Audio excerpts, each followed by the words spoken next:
Hello friends, welcome in the essay topic number 8. Okay, so today the topic which we are taking is coronavirus has encircled the entire world. Encircled घेर लेना.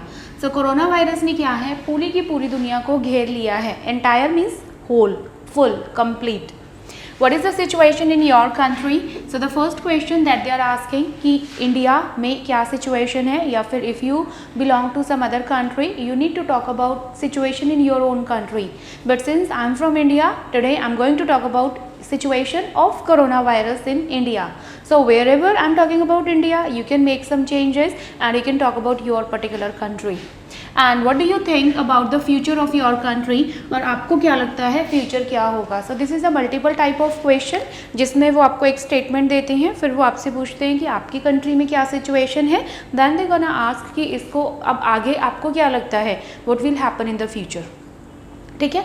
So first paragraph introduction, second paragraph situation in my country, third paragraph future and conclusion.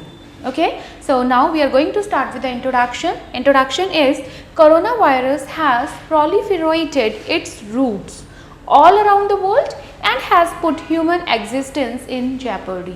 So जो corona virus है उसने फैला ली है, proliferated spread, फैलाना, क्या फैला ली है, अपनी जड़ें फैला ली है पूरी दुनिया में, and has put human existence in jeopardy. Jeopardy means खतरे में, at stake, STAKE, राइट, खतरे में डाल दिया है. तो कोरोना वायरस की वजह से पूरी दुनिया के अंदर जो लोग हैं वो खतरे में आ गए हैं. My country India is also suffering great loss of hundreds of lives. So here you can talk about any other country if you belong to some other place. So as I am from India, I am talking about the same here. My country India is also suffering a great loss of hundreds of lives. So you can talk about your own place. And dwindling economy. Now this is same for all the countries. Dwindling, decreasing, diminishing, reducing. These are the other words for dwindling. और economy, हर एक country की economy जो है वो downfall पे आई है, कम हुई ही है, तो वो सेम हो जाएगा सबके लिए. The following paragraphs would discuss the worsening situation in India. Worsening, बिगड़ती हुई. Bad की comparative degree होती है worse होता है और ज़्यादा बिगड़ना. Bad then bad, बुरे से भी बुरा, right? So this is worse. Worsening situation in India followed by some repercussions that might need to be faced by the country. तो अभी क्या situation है और क्या उसके outcome रहेंगे, क्या consequences रहेंगे, क्या नतीजे, क्या परिणाम रहेंगे, वो हम discuss करेंगे इस आगे essay के अंदर. क्लियर हो गया? So clear. Introduction, general statement, topic को एक्सप्लेन कर दिया और हमने डिस्कस क्या करना है वो बता दिया. Now we are going to start with the second paragraph. The second paragraph is like every corner of the earth has shown vulnerability to novel coronavirus. So vulnerable is very weak, feeble, subject to error. So जब कोई भी चीज़ है, कोई person है, कोई country है, वो इतना वीक है कि कोई आकर के उसके ऊपर अटैक कर सकता है, दैट इज़ vulnerable. ओके और हर एक कंट्री अब इतनी ज़्यादा वल्नरेबल है या वल्नरेबिलिटी इतनी ज़्यादा है कि कोरोना वायरस ने अटैक कर दिया है. So this is what we want to write here कि दुनिया का हर एक कोना जो है वो वल्नरेबिलिटी को शो किया है कि हर एक कंट्री के ऊपर कोरोना ने अटैक किया है. India, now will be talking about India here. So India is not remained untouched, वो अनटच नहीं है.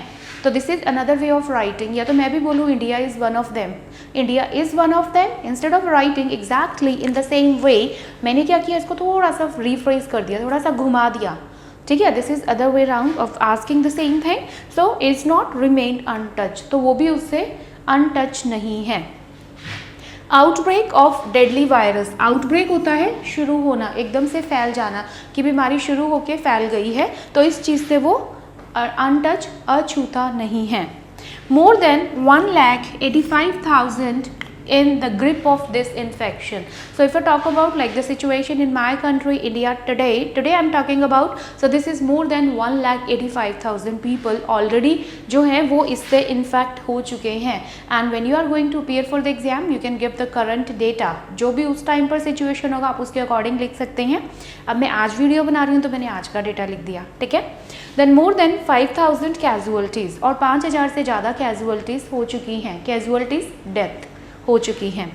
Threat has jeopardized not only human existence, तो इसने ह्यूमन एग्जिस्टेंस को ही खतरे में नहीं डाला है, इसके अलावा क्या प्रॉब्लम आई है, इसके अलावा इकोनॉमी पे इफेक्ट आया है.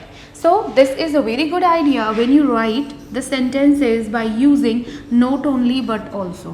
हमने कॉम्प्लेक्स कंपाउंड सेंटेंस बनाने हैं तो आपने नॉट ओनली बट ऑल्सो को यूज़ करना है सेंटेंस में अपने एसे के अंदर.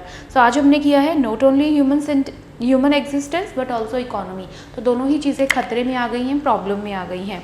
हिटिंग द पुअरर सेक्शन, और सबसे ज़्यादा इफेक्ट किसके ऊपर आया है, सबसे ज़्यादा इफेक्ट आया पुअरर सेक्शन के ऊपर. आपने देखा ही है लाखों लोग सड़कों पे उतर आए हैं अपने घर जाने के लिए, क्योंकि उनके पास कोई अर्निंग सोर्स ही नहीं बचा है.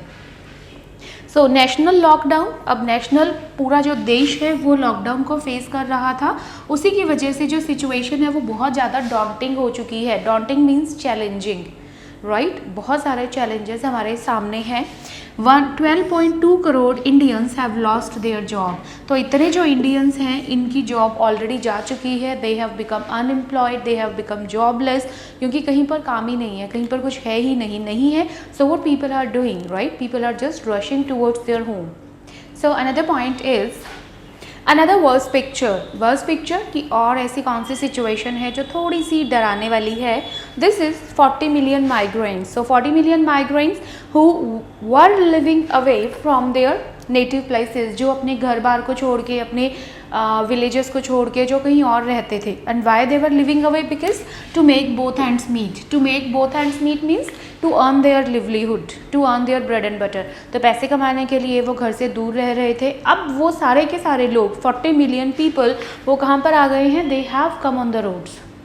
ठीक है, क्यों आ गए हैं, क्योंकि वो अपने घर वापस जाना चाहते हैं. They do not have anything to eat now, so they have coming like they are coming on the road to travel back to their homes and their lifes are in danger. उनकी जो ज़िंदगी है वो खतरे में है. बहुत सारे ऐसे लोग हैं जो रास्ते में ही ख़त्म हो चुके हैं. They have got expired. Why, because they have been travelling in that scorching heat. That is not possible. It is, they are facing so many difficulties, they haven't eaten for so many days and the situation is exactly horrible. It is like a nightmare. जैसे डरावना सपना होता है, nightmare. तो अभी जो situation है वो इतनी ज़्यादा है, सिचुएशन डराने वाली ही है इंडिया में. ठीक है, तो उस चीज़ पे हमने डिस्कस करा है कि क्या क्या उसका सिचुएशन है, क्या इंडिया में हालात कैसे हैं आज की डेट में.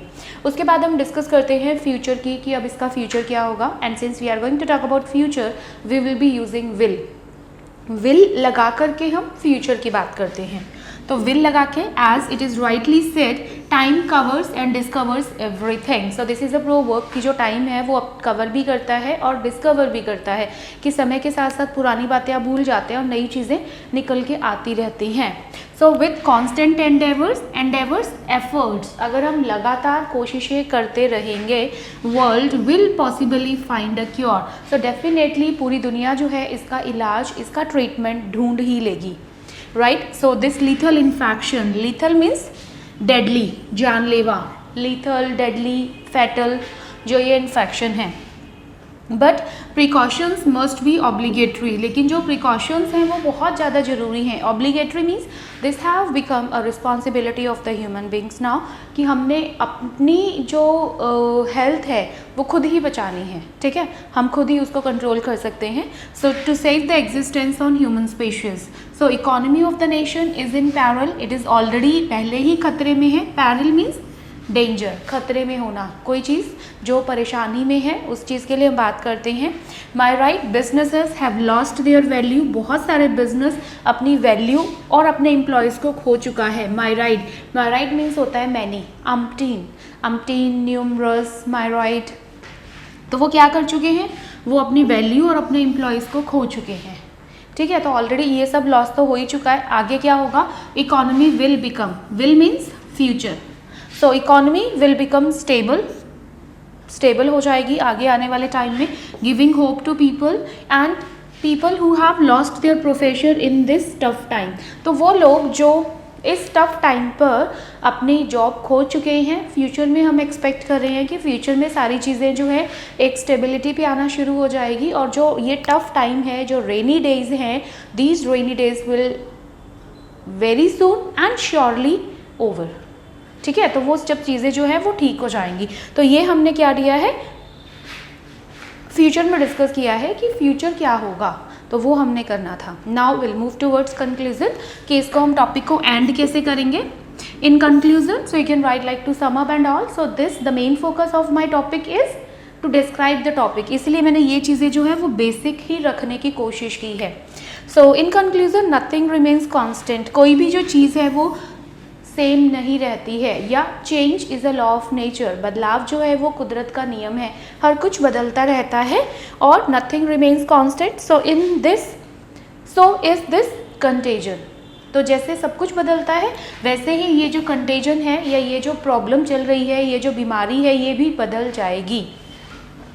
अमेलगमेशन ऑफ एफर्ट्स, अब मिलकर के काम करना है, अमेलगमेशन मिलकर के।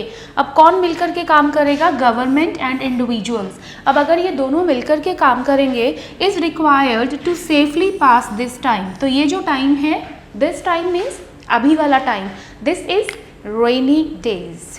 रेनी डेज का मतलब क्या होता है, परेशानियों वाले दिन, मुश्किलों वाले दिन। तो जब ऐसा होगा तो ये जो मुश्किलों वाले दिन हैं, परेशानियों वाले दिन हैं, ये भी चले जाएंगे।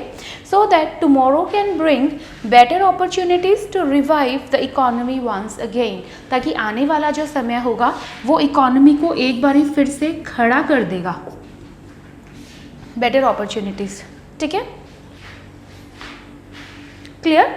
ठीक है, तो हमने क्या किया है, इसमें हमने डिस्कस किया है कि इस सिचुएशन की वजह से हमारी जो कंट्री है उसमें क्या चल रहा है और फ्यूचर क्या होगा। And we always talk about the positive sides, because if you are becoming quite pessimistic means you cannot really survive. So you need to become optimistic, opportunistic, कि कोई अपॉर्चुनिटी आ रही है उसको आपने कैसे ग्रैब करना है, जो पॉजिटिव एटीट्यूड है वो आपने कैसे रखना है ताकि आप इस सिचुएशन को ओवरकम कर सकते हैं। ठीक है, आई होप क्लियर हो गया होगा। So keep learning with me, all the best.